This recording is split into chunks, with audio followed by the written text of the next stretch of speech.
Good morning, English student. This is Shubham Kumar Panchal, your science teacher. In the last video, we had discussed about the process of photosynthesis, leaves, and the autotrophs and heterotrophs. But there are some doubts in the mind of the students about the structure of leaf. So, firstly, I will clear the doubt about the structure of leaf. Let's see here. Here is the structure of leaf. You can see here that there is a leaf on the front of you. In this leaf, you can see that there is many lines show in the middle of the leaf. You can see आप देख सकते हैं यहाँ पर कि एक part है जिससे लीफ जो है कनेक्ट रहती है प्लांट से। ठीक है, इस पार्ट को हम पेटियोल के नाम से जानते हैं। ये पार्ट जो होता है वो लीफ को स्टेम से कनेक्ट करती है। उसके बाद अगर आप एक ओरिजिनल लीफ लोगे और उसको देखोगे तो आपको उसके मिडिल में कुछ एक मिडल से लीफ के मिड से एक लाइन जाती हुई दिखाई देगी। तो लीफ के मिडल से जो लाइन जा रही है हम इसको मिडरिब के नाम से जानते हैं। किस नाम से जानते हैं बच्चों? मिडरिब के नाम से जानते हैं। मैं आपको पहले भी बता चुका था कि लीफ में जो लाइंस होती है इनका काम होता है जो रूट्स मिनरल्स और वाटर को एब्जॉर्ब करती है, उस वाटर और मिनरल्स को ये लीफ के हर हिस्से तक पहुंचाते हैं। उसके बाद हम बात करें, अगर आप एक ओरिजिनल लीफ देखते हो तो उसमें कई सारी ऐसी छोटी छोटी स्ट्रक्चर आपको दिखाई देगी। उन छोटी छोटी स्ट्रक्चर्स को हम वीन्स के नाम से जानते हैं। किस नाम से जानते हैं बच्चों? वीन्स के नाम से जानते हैं। और ये टोटल जो फ्लैटनेट पार्ट होता है लीफ का, the green flattened part of the leaf is called lamina. Lamina क्या क्या, इसे हम लीफ ब्लेड भी कह सकते हैं। क्या कह सकते हैं बच्चों? लैमिना या लीफ ब्लेड भी कह सकते हैं। तो मैं आपको बताता हूं, the part which connected to the leaf to the stem is called petiole, यानी वह पार्ट जो लीफ को स्टेम से कनेक्ट करता है उसको हम पेटियोल के नाम से जानते हैं। और जो सेंटर में एक लाइन सी होती है जो लीफ को स्टेडी यानी मजबूत रखती है उसको हम मिडरिब के नाम से जानते हैं। और ये छोटी छोटी जो ब्रांचेस लाइक जो लीफ में फैली हुई होती है कॉर्नर्स तक, उसको हम वीन्स कहते हैं। और वीन्स का काम आप समझ ही चुके होंगे कि जो पानी ये पेटियोल एब्जॉर्ब करता है उसको मिडरिब से होते हुए यहाँ तक पहुँचता है और इन्हीं वीन्स के सारे पत्तियों के हर हिस्से तक पहुँच जाता है। तो ये हुई लीफ की स्ट्रक्चर की बात। अगर अब भी आपको इसमें कुछ डाउट रह जाता है तो आप मुझे नेक्स्ट वीडियो के लिए सजेस्ट कर सकते हैं, मैं उसको फोकस करने की कोशिश करूँगा। फिर वीन्स की अगर हम लीव्स की बात करें तो लीफ में दो तरह की स्ट्रक्चर होती है। एक तो ये जो आपके सामने है, और एक अगर आप कोई ग्रास लोगे यानी कोई घास लोगे तो उस पर आपको पैरेलल यानी सीधी स्ट्रक्चर दिखाई देगी। तो जो घास पे सीधी स्ट्रक्चर ऐसे बनी होती है उसको हम पैरेलल वेनेशन के नाम से जानते हैं। और इस तरह की लीफ पे जो ये स्ट्रक्चर बनी होती है इनको हम रेटिकुलेट वेनेशन के नाम से जानते हैं। किस नाम से जानते हैं? तो रेटिकुलेट वेनेशन के नाम से जानते हैं। यानी जो स्ट्रक्चर का ये पैटर्न होता है, जो स्ट्रक्चर का पैटर्न होता है लीव्स पर, इनको हम विनेशन कहते हैं। ठीक है, क्या कहते हैं बच्चों? विनेशन कहते हैं। और जो ये लीफ पर ये होता है इसको हम रेटिकुलेट विनेशन के नाम से जानते हैं। उसके बाद हम आगे के टॉपिक पर डिस्कस करेंगे। आगे का टॉपिक देखते हैं। तो आज का टॉपिक हमारा जो था एक्टिविटी 1.1 से हमें स्टार्ट करना था। किससे स्टार्ट करना था? एक्टिविटी 1.1 से। एक्टिविटी 1.1 में बताया गया था आपको कि आपके दो पोटेड प्लांट्स आपको लेने हैं। पोटेड प्लांट्स मतलब जो गमले में घर में लगे हुए आपके प्लांट्स से दो पोटेड प्लांट्स आपको लेने हैं। उनमें से एक प्लांट को क्या करिएगा आप डार्क यानी अंधेरे में रख दीजिएगा या किसी ब्लैक बॉक्स में, काले बॉक्स में रख दीजिएगा। कितनी देर के लिए? 72 आवर्स के लिए, यानी कि 72 घंटे के लिए आप उसको अंधेरे में या एक ब्लैक बॉक्स में रख दीजिएगा। और आपका जो दूसरा प्लांट है उसको आप रख दीजिएगा कहाँ पर? सनलाइट में। सनलाइट में दूसरे प्लांट को रख दीजिएगा। ठीक है, दोनों प्लांट को रखने के बाद उसके बाद जब आप 72 घंटे के बाद दोनों प्लांट्स को देखोगे तो दोनों पर आपको आयोडीन टेस्ट करना है। आयोडीन टेस्ट कैसे करना है? आप 6th क्लास में आपने पढ़ा होगा आयोडीन टेस्ट कैसे करते हो आपने, क्योंकि उसमें 2 बार ट्राई किया था। एक बार तो पोटैटो पे और एक बार लीफ पर ही ट्राई किया था।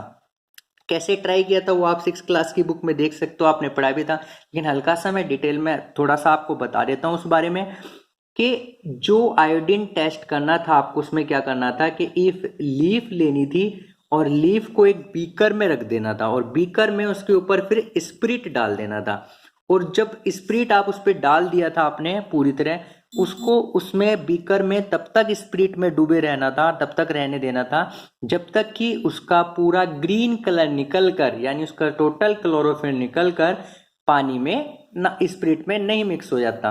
ठीक है, तो उसके बाद लीफ को निकालने के बाद जब लीफ कलरलेस हो जाती थी, उसके बाद आपको उस पर आयोडीन की कुछ बूंदे डालनी थी। जब आप उस पर आयोडीन सॉल्यूशन की कुछ बूंदे डालते थे तो उसमें एक अलग कलर निकल कर आता था, जो कलर क्या शो करता था कि उसमें स्टार्च प्रेजेंट है। क्या प्रेजेंट है बच्चों? स्टार्च प्रेजेंट है। तो ये आयोडीन टेस्ट आपको उसमें करना था और सेम यही आयोडीन टेस्ट आपको यहाँ पर करना है। ठीक है, तो उसके बाद हम बात करते हैं कि जब आपने इन दोनों लीव्स पर आयोडीन टेस्ट कर दिया, अब जो पोट जो आपने पहले अंधेरे में रखा था, ठीक है, कहां पर रखा था पोट? पहले आपने अंधेरे में रखा था, उसको 3 से 4 दिन कहां पर रखना? अब आपको सनलाइट में रख देना है। ठीक है, कहां पर रख देना है? सनलाइट में रख देना है। यानी पहले आपने एक पोट सनलाइट में रखा था और एक अंधेरे में रखा था, लेकिन अब जो आपने पोट सनलाइट में रखना था, उसको जो पोट आपने अंधेरे में रखा था, सॉरी, जो पोट अंधेरे में रखा था, डार्क में रखा था, उसको दोबारा से सनलाइट में रखना है 3 से 4 दिन के लिए। कितने दिन के लिए बच्चों?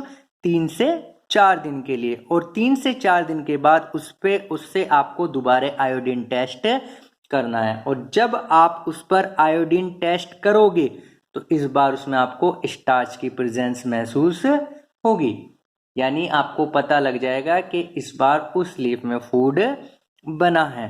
तो यहां से बात साबित होती है कि बिना सनलाइट के लीव्स जो है वो अपना खाना नहीं बना सकती। क्या नहीं कर सकती लीव्स? बिना सनलाइट के अपना खाना नहीं बना सकती। तो लीव्स को खाना बनाने के लिए सनलाइट भी नेसेसरी होती है। उसके बाद हम बात करें, अब आप देखोगे कि आपके आसपास कुछ ऐसी लीव्स भी दिखाई देती है जो प्योरली ग्रीन नहीं होती। प्योरली ग्रीन मतलब पूरी तरह ग्रीन नहीं होती। जैसे कि आप इस पिक्चर में देख भी सकते हो कि आपको दिख रही होगी कि कुछ लीव जो है उनमें अलग अलग कलर भी है, यानी वो पूरी तरह ग्रीन नहीं है। ऐसा किस लिए है? ऐसा इसलिए है कि उन लीव्स में जो अदर कलर के पिगमेंट होते हैं, चाहे रेड हो चाहे ब्लू हो, वो उस ग्रीन कलर के पिगमेंट से ज्यादा होते हैं। क्या होता है? उस ग्रीन कलर के पिगमेंट से ज्यादा होते हैं, जिसकी वजह से वो ग्रीन कलर छिप जाता है और आपको लीव ग्रीन नहीं दिखाई देती। कैसी दिखाई देती है? रेड या ब्राउन या ब्लू दिखाई देती है। क्यों? क्योंकि जो अदर कलर के पिगमेंट होते हैं वो उस लीव में ज्यादा होते हैं। ऐसा नहीं है कि वहां पर ग्रीन कलर का पिगमेंट नहीं होता, यानी क्लोरोफिल नहीं होता। क्लोरोफिल होता है, लेकिन अदर कलर के पिगमेंट जो है वो वहां पर ज्यादा होते हैं। अदर कलर के पिगमेंट उसमें ज्यादा होते हैं, जिसकी वजह से वो ग्रीन कलर नहीं दिखाई देता। तो इसलिए उन लीव्स में भी जो है फोटोसिंथेसिस होता है। अब हम एक बात करते हैं, एक टॉपिक आता है एल्गे। एल्गे क्या होता है? अब आप बच्चों अपने आसपास देखोगे तो आपके आसपास आपको कुछ, जैसे जहां पर पानी इकट्ठा रहता हो, जैसे आप अगर अपने आसपास ड्रेन्स यानी नाले वगैरह देखे या अपने घर के बाथरूम्स वगैरह में देखे तो आपको हल्की हल्की ग्रीन कलर के पैचेस दिखाई देंगे। पैचेस यानी हल्के गहरे रंग के, हरे रंग के धब्बे आपको दिखाई देंगे।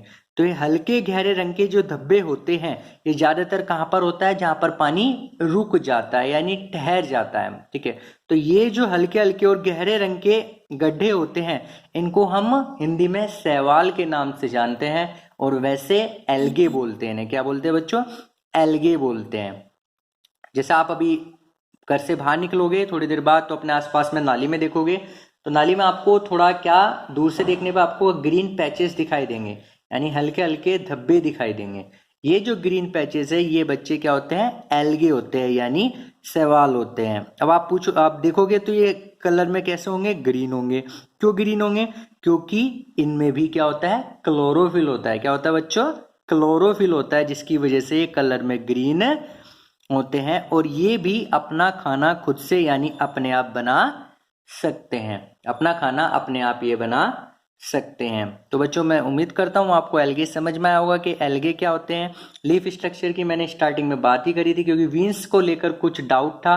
तो वीन्स मैंने आपको स्ट्रक्चर में दिखाई है कि वीन्स कैसे होती है। एक बार और दोबारा देख लीजिएगा कि ये जो आपको लीफ में ये वाली जो स्ट्रक्चर दिखाई दे रही है ये क्या होती है? वीन्स होती है। और इनका काम सिर्फ इतना ही होता है। क्या काम होता है इनका बच्चों? कि लीफ के हर एक हिस्से तक वाटर और मिनरल को सप्लाई करना, लीफ के हर एक हिस्से तक वाटर और मिनरल को सप्लाई करना।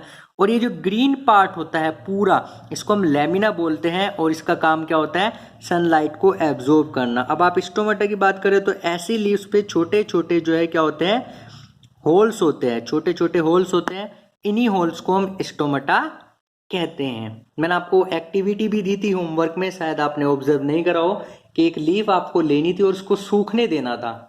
जब आप उसको सूखने देते तो आपको वीन्स वगैरह उसमें क्लियर दिखाई देते, या उसकी अगर आप ग्रीन सी जो लेयर है वो हटा देते तब भी आपको वीन्स और मिडरिप वगैरह ये आपको क्लियर दिखाई दे जाते हैं।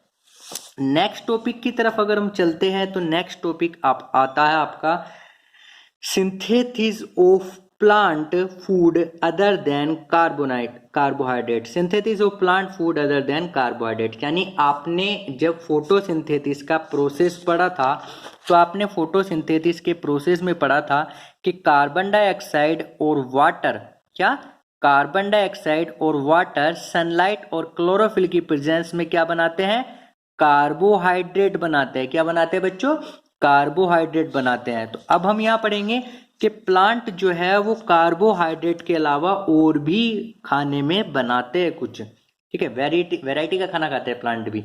क्या बनाते हैं, तो इतनी बात आप समझ चुके होंगे कि जब फोटोसिंथेसिस होता है तो फोटोसिंथेसिस में प्लांट्स क्या करते हैं, कार्बोहाइड्रेट बनाते हैं। अब आपको मैं बता देता हूं, कार्बोहाइड्रेट जो होता है वो 3 चीज से मिलकर बना होता है। क्या क्या, कार्बन, हाइड्रोजन और ऑक्सीजन। कौन कौन सी 3 चीजें होती है बेटो, कार्बन, हाइड्रोजन और ऑक्सीजन। इन 3 चीजों से मिलकर कार्बोहाइड्रेट्स बने होते हैं। और इन तीनों चीजों का यानी इन कंपोनेंट्स का प्रयोग किया जाता है क्या बनाने के लिए, प्रोटीन एंड फैट। जैसे कि आप जानते हो, आपको पता ही होगा कि आपको बॉडी को प्रोटीन की जरूरत होती है, और प्रोटीन आपको ज्यादातर कहाँ से मिलता है, दालों से मिलता है। तो दालें भी तो जो है प्लांट पे ही उगती है, पौधों पर ही उगती है। तो ये जो कार्बोहाइड्रेट बनाया पौधों ने, लीव्स ने बनाया कार्बोहाइड्रेट फोटोसिंथेसिस की मदद से, तो और ये कार्बोहाइड्रेट किट किससे बना होता है, कार्बन, हाइड्रोजन और ऑक्सीजन से। और ये तीनों चीजें मिलकर, कार्बन, हाइड्रोजन और ऑक्सीजन मिलकर क्या बनाते हैं, प्रोटीन और फैट बनाती है। क्या बनाती है बच्चों, प्रोटीन और फैट बनाती है। लेकिन आपकी जानकारी के लिए बता दूं, प्रोटीन जो होता है वो एक नाइट्रोजीनियस सब्सटेंस होता है। क्या होता है, नाइट्रोजन से बनता है। किससे बनता है प्रोटीन, नाइट्रोजन से बनता है। लेकिन प्लांट तो नाइट्रोजन एब्जॉर्ब नहीं कर सकता। क्यों नहीं कर सकता प्लांट नाइट्रोजन एब्जॉर्ब, आपने पढ़ा होगा, जब आपने एटमॉस्फेयर के बारे में पढ़ा होगा कि एटमॉस्फेयर में सबसे ज्यादा परसेंटेज नाइट्रोजन की होती है। कितनी परसेंटेज होती है, 78%। कितनी परसेंटेज होती है बच्चों, 78% जो है नाइट्रोजन एटमॉस्फेयर में पाई जाती है। लेकिन ये अनसोल्यूबल फॉर्म में होती है। किस में होती है, अनसोल्यूबल फॉर्म। अनसोल्यूबल मतलब अघुलनशील, जिसकी वजह से प्लांट्स इस नाइट्रोजन को डायरेक्टली एब्जॉर्ब नहीं कर सकते, यानी सीधे इस नाइट्रोजन को सोख नहीं सकते। तो इस नाइट्रोजन को वो कैसे एब्जॉर्ब करते हैं, कैसे सोखते हैं, अब क्योंकि प्लांट को प्रोटीन बनाना है, और प्रोटीन बनाने के लिए क्या चाहिए, नाइट्रोजन। और नाइट्रोजन को प्लांट डायरेक्ट एब्जॉर्ब नहीं कर सकते। जैसे कार्बन डाइऑक्साइड को एब्जॉर्ब कर लेते हैं ना स्टोमेटा से, और वाटर और मिनरल को रूट से एब्जॉर्ब कर सकते हैं, लेकिन नाइट्रोजन को नहीं कर सकते। तो नाइट्रोजन को कैसे एब्जॉर्ब करते हैं, तो इसके बारे में हम बात करते हैं कि नाइट्रोजन के लिए प्लांट्स क्या कहते हैं, प्लांट्स की जो रूट होती है, जो रूट्स होती है प्लांट्स की, वो किससे कनेक्टेड रहती है, सोयल से कनेक्ट रहती है। किससे कनेक्ट रहती है बच्चों, सोयल से कनेक्ट रहती है, यानी मिट्टी से कनेक्ट रहती है। और मिट्टी में एक कुछ तरह के बैक्टीरिया पाए जाते हैं। क्या पाए जाते हैं, बैक्टीरिया पाए जाते हैं। और वो बैक्टीरिया इस नाइट्रोजन को एक ऐसे रूप में बदल देते हैं जिससे प्लांट इसे एब्जॉर्ब कर सके। क्या कर सके, प्लांट इसे एब्जॉर्ब कर सके। इस तरीके का एक बैक्टीरिया मैं बताता हूं आपको। एक बैक्टीरिया होता है राइजोबियम बैक्टीरिया। क्या होता है बच्चों, rhizobium bacteria, RHIZOBIUM। Rhizobium bacteria जो होता है ये ज्यादातर कहाँ पाया जाता है, लेगुम्स प्लांट्स में पाया जाता है। लेगुम्स प्लांट कौन सी होती है, जो फली वाले पौधे होते हैं जैसे दाल हो गई, ठीक है, उनकी जड़ों में ये पाया जाता है और नाइट्रोजन को यूजेबल फॉर्म में कन्वर्ट कर देता है, जिससे प्लांट इसे एब्जॉर्ब कर लेते हैं। तो यहाँ पर आपको बताया गया कि फोटोसिंथेसिस में प्लांट्स कार्बोहाइड्रेट बनाते हैं और कार्बोहाइड्रेट मिलकर बना होता है कार्बन, हाइड्रोजन और ऑक्सीजन से। किससे बना होता है? कार्बन, हाइड्रोजन और ऑक्सीजन से मिलकर बना होता है। और ये ही तीनों सब्सटेंस आगे चलकर प्रोटीन और फैट बनाने के लिए यूज किए जाते हैं। लेकिन प्रोटीन कैसा सब्सटेंस है? नाइट्रोजीनियस सब्सटेंस है, यानी प्रोटीन बनाने के लिए हमें चाहिए, प्लांट्स को क्या चाहिए? नाइट्रोजन चाहिए। और हम जानते हैं नाइट्रोजन जो है एटमॉस्फेयर में बहुत सारी है, जितना मर्जी उतना यूज कर लो, इतनी है, लेकिन वो डायरेक्टली एब्जॉर्ब नहीं की जा सकती। उसको एब्जॉर्ब करने के लिए क्या होता है? प्लांट्स की सोइल में यानी मिट्टी में कुछ ऐसे बैक्टीरिया होते हैं जो नाइट्रोजन को यूजेबल फॉर्म में कन्वर्ट कर देते हैं, जिससे प्लांट उनको एब्जॉर्ब कर सकते हैं। ठीक है, यानी बैक्टीरिया ने नाइट्रोजन को यूजेबल फॉर्म में बदला और प्लांट्स ने अपनी रूट्स की मदद से पानी के साथ उनको एब्जॉर्ब कर लिया। इसके अलावा आपने एक और तरीका देखा होगा कि जिनके यहाँ खेती होती है, या इतना तो आप सभी जानते होंगे कि जो किसान खेती करते हैं वो किसान अपने खेतों में फर्टिलाइजर डालते हैं। क्या डालते हैं? फर्टिलाइजर यानी उर्वरक डालते हैं। अब ये जो फर्टिलाइजर होते हैं इनमें क्या होता है? नाइट्रोजन मिक्स होती है। क्या मिक्स होती है? नाइट्रोजन मिक्स होती है। क्या मिक्स होती है बेटा? नाइट्रोजन। एक फर्टिलाइजर भी आता है एनटीटी करके, उसमें नाइट्रोजन ही होता है एनटीटी से। ठीक है, तो जो फार्मर्स अपने किसान में फर्टिलाइजर डालते हैं तो उसमें क्या होता है? नाइट्रोजन मिक्स होता है, क्योंकि नाइट्रोजन जो होता है वो प्लांट की ग्रोथ के लिए अच्छा होता है बहुत प्लांट की ग्रोथ के लिए। क्यों? क्योंकि वो प्रोटीन बनाने में मदद करता है, और प्रोटीन आप जानते हो आपकी ग्रोथ के लिए भी कितना अच्छा होता है। तो इसी वजह से प्लांट जो है प्रोटीन बना पाते हैं, जिससे प्रोटीन आपको मिल पाता है। तो ये तो बात हुई कि प्लांट जो है कार्बोहाइड्रेट के अलावा और भी चीजें बनाते हैं। क्या क्या बनाते हैं? कार्बोहाइड्रेट तो बनाते हैं, प्रोटीन और फैट और विटामिन भी बनाते हैं। ये टॉपिक होने के बाद हम नेक्स्ट टॉपिक देखते हैं, जो आता है हमारा other modes of nutrition in plants.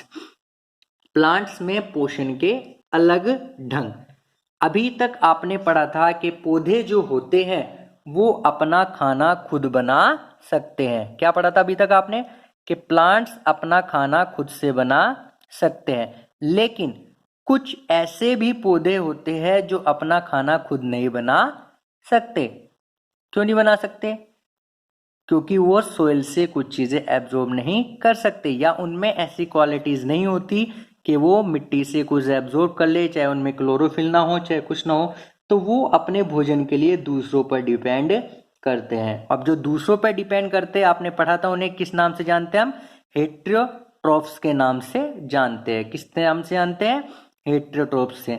तो जो प्लांट्स अपना भोजन दूसरे प्लांट से प्राप्त करते हैं, ठीक है, उन्हें हम हेटेरोट्रॉफ्स प्लांट्स कहते हैं। और इन हेटेरोट्रॉफ्स के प्लांट को भी हम दो भागों में डिवाइड कर सकते हैं, दो पार्ट में बांट सकते हैं। ये पार्ट कौन से होते हैं वो धीरे धीरे आप समझेंगे। उससे पहले मैं ये बता देता हूं कि ये जो मोड ऑफ न्यूट्रिशन है, यानी मोड ऑफ न्यूट्रिशन मतलब जिसमें प्लांट अपना भोजन दूसरे प्लांट से प्राप्त कर रहे हैं। क्या? जिसमें प्लांट अपना भोजन दूसरे प्लांट से प्राप्त कर रहे हैं, उसको हम हेटेरोट्रॉफिक मोड कहेंगे।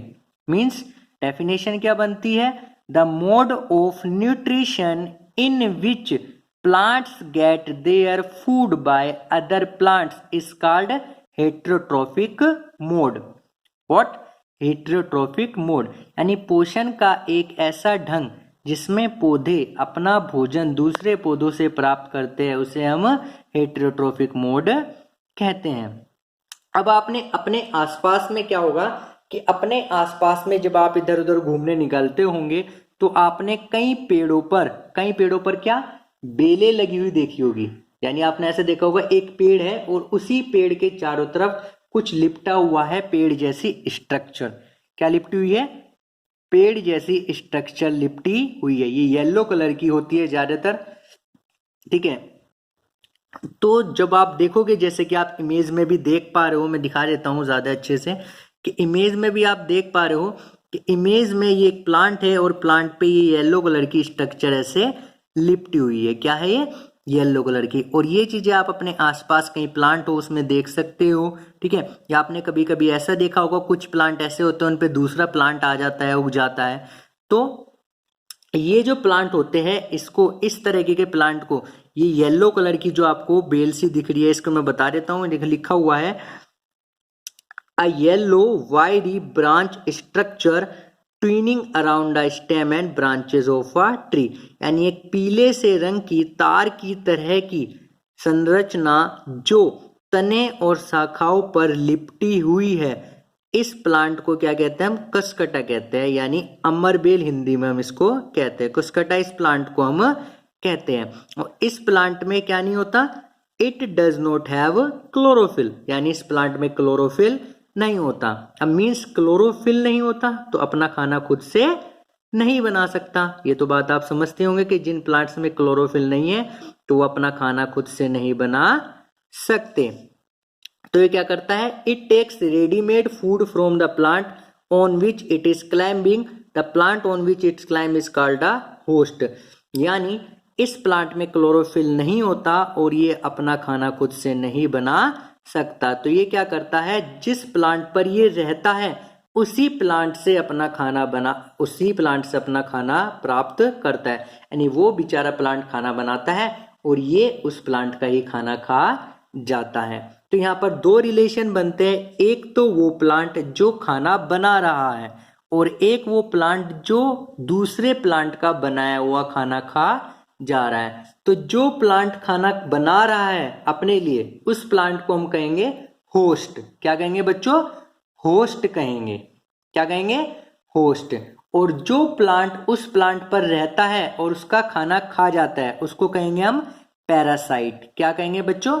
पैरासाइट कहेंगे। एक हो गया आपका होस्ट और एक हो गया आपका पैरासाइट, ठीक है। होस्ट कौन सा? जिसने, प्लांट ने अपने लिए खाना बनाया, वो होस्ट हो गया। और पैरासाइट कौन सा हो गया? कि जिसने उस प्लांट का खाना खा लिया, उसी प्लांट पर रह रहा है और उसका खाना खा लिया। यानी जो प्लांट दूसरे प्लांट पर अपने जीवन के लिए निर्भर रहते हैं उन्हें हम पैरासाइट कहते हैं, और जिन प्लांट्स पर ये रहते हैं उन्हें होस्ट कहते हैं। तो ये जो प्लांट है कसकटा, ये कैसा एक प्लांट हो गया? पैरासाइट हो गया। कैसा हो गया बच्चों? पैरासाइट प्लांट हो गया, ठीक है। तो आप इस तरीके से समझ सकते हो। तो हम भी एक तरह के पैरासाइट है, क्योंकि हम भी अपने खाने के लिए किस पर डिपेंड करते हैं? हम भी अपने खाने के लिए प्लांट्स पर डिपेंड करते हैं। तो आप खुद को भी एक पैरासाइट समझ सकते हो। उसके बाद ये तो हुआ एक तरीका खाना खाने का कि दूसरे प्लांट्स पर रहते हैं और उन्हीं का ही खाना खा जाते हैं, तो इसलिए उन्हें पैरासाइट कहते हैं। एक होते हैं बच्चों इंसेक्टिवोरस प्लांट्स। इंसेक्टिवोरस यानी इंसेक्टिवोरस से आप समझ सकते होंगे कि किन्हें कहते हैं इंसेक्टिवोरस। आपने जब डिवाइडेशन पढ़ा होगा, आपने उसमें कॉर्निवोरस के बारे में पढ़ा होगा। कॉर्निवोरस कौन होते हैं?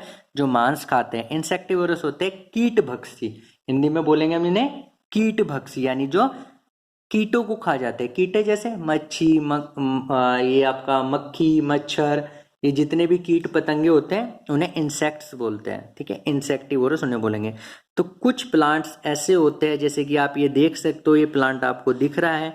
अब इसकी स्ट्रक्चर में आपको एक लिड दिख रहा होगा, ये रहा लिड, ठीक है। और ये एक पिक्चर की तरह की, यानी एक सुराही की तरह की स्ट्रक्चर इसमें बनी हुई है, जिसमें लिखा है लीफ मॉडिफाइड इनटू पिक्चर, यानी कि एक पिक्चर यानी एक सुराही की तरह की स्ट्रक्चर बनी होती है। अब ये प्लांट्स वर्क कैसे करता है कि इस पिक्चर के अंदर, किसके अंदर बच्चों? इस पिक्चर के अंदर कुछ रेसे होते हैं। रेसे मतलब कुछ धागे होते हैं। अब जब भी कोई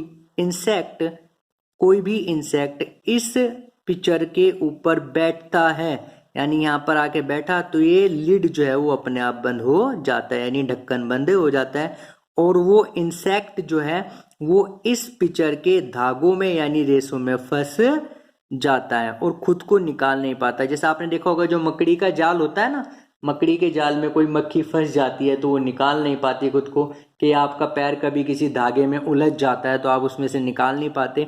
तो ऐसे क्या होता है, जब कोई इंसेक्ट इस पिक्चर के ऊपर आकर बैठता है तो ये ढक्कन यानी ये लिड बंद हो जाता है और वो इंसेक्ट इस पिक्चर के अंदर फंस जाता है। क्योंकि इस पिक्चर में क्या होते हैं, कुछ रेसे होते हैं, कुछ धागे लटके होते हैं, जिनकी वजह से वो इसमें फंस जाता है। फिर उसके बाद इस पिक्चर के अंदर से कुछ जूसेस निकलते हैं। क्या निकलते हैं? जूसेस निकलते हैं। और उन जूसेस का काम क्या होता है, उस इंसेक्ट को गला देना। क्या करना? उस इंसेक्ट को पिघला देना, जिससे ये पिक्चर उसका यूटिलाइज कर सके, उसका उपयोग कर सके। ठीक है, तो समझ में आई होगी आपको कि किस तरह से इंसेक्टिवोरस प्लांट्स अपना खाना खाते हैं। कि मान लो कोई इंसेक्ट है, वो बेचारा यहाँ आके बैठा, ठीक है, और इसके अंदर गया और ये ढक्कन बंद हो गया, और ढक्कन बंद होने साथ ही अंदर जो रेसे हैं उनमें वो इंसेक्ट फंस गया। ढक्कन बंद होने के बाद इंसेक्ट इसमें फंस गया, फिर इसमें से कुछ जूस निकलते हैं और उन जूस की वजह से वो जो है पिघल जाता है। इस तरीके से ये प्लांट अपना न्यूट्रिशन यानी पोषण प्राप्त करते हैं। और इस तरह के प्लांट को हम क्या कहते हैं? इंसेक्टिवोरस प्लांट्स कहते हैं। क्या कहते हैं? इंसेक्टिवोरस प्लांट कहते हैं। अब क्योंकि ये किस तरह की स्ट्रक्चर है, पिक्चर की तरह की स्ट्रक्चर है, तो इसको क्या कहेंगे? पिक्चर प्लांट कहेंगे। क्या नाम है इसका बच्चों? पिक्चर प्लांट है। क्या नाम है? Pitcher plant. समझे इतनी बात बच्चों? तो उम्मीद करता हूँ आपको ये सारी बातें आज की समझ में आई होगी। अगर फिर भी कोई डाउट होता है तो आप बिना झिझक के, बिना हेजिटेट हुए मुझे व्हाट्सएप ग्रुप में सेंड कर दीजिएगा। मैं आपके डाउट क्लियर करने की कोशिश करूँगा। तो आपने आज क्या क्या पढ़ा? आपने एल्गे के बारे में पढ़ा, हेट्रोट्रोफिक मोड के बारे में पढ़ा, होस्ट के बारे में पढ़ा, पैरासाइट के बारे में पढ़ा और इंसेक्टिवोरस प्लांट्स के बारे में पढ़ा। एक छोटी सी समरी, क्या? एल्गे के जो ठहरे हुए पानी में ग्रीन कलर के धब्बे दिखाई देते हैं उन्हें हम एल्गे कहते हैं। हेट्रोट्रोफिक मोड, किसी भी प्लांट से जो दूसरा प्लांट अपना फूड प्राप्त करता है उसको हम हेट्रोट्रोफिक मोड कहते हैं। होस्ट, जिस प्लांट पर कोई दूसरा प्लांट डिपेंड रहता है उसको होस्ट कहते हैं। पैरासाइट, जो प्लांट किसी दूसरे प्लांट पर अपने फूड के लिए डिपेंड रहता है उसको पैरासाइट कहते हैं। इंसेक्टिवोरस प्लांट्स, जो प्लांट इंसेक्ट्स खाते हैं वो इंसेक्टिवोरस प्लांट्स होते हैं। तो आज के लिए बच्चों इतना काफ़ी है। नेक्स्ट टॉपिक सैप्रोट्रोफ्स हम नेक्स्ट वीडियो में स्टार्ट करेंगे। फिलहाल के लिए आपसे विदा चाहूँगा। ठीक, जो कुछ आपको अगर नहीं समझ में आया तो वो मुझे शेयर करके बता दीजिएगा। उम्मीद करता हूँ, आशा करता हूँ कि आपको सभी अच्छे से समझ में आया होगा।